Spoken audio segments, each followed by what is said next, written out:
This lovely little romanza is by the American novelty ragtime composer Zez Confrey.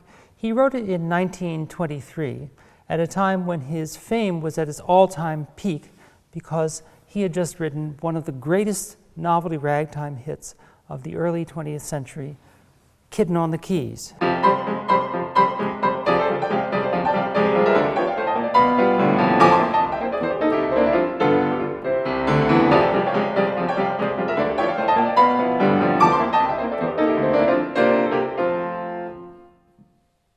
Obviously, those Three Little Oddities were a big departure for Zez from his usual style, and it seems to be the only time in his life when he tried to cross the divide from jazz and popular idioms into classical piano writing.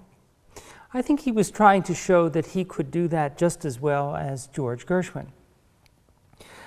I loved that piece the very first time I heard it, played by Dick Hyman, unforgettably, and I got the music and learned it and have played it for many, many years, usually as an encore.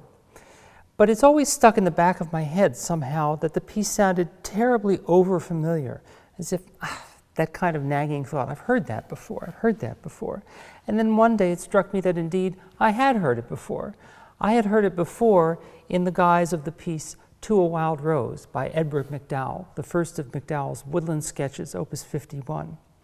I believe that what Confrey did when he decided to write a slow classical piece was to look at To a Wild Rose and copy the key, the bar structure, the exact number of bars as well, and the harmonies, and not to mention the overall mood of the piece too.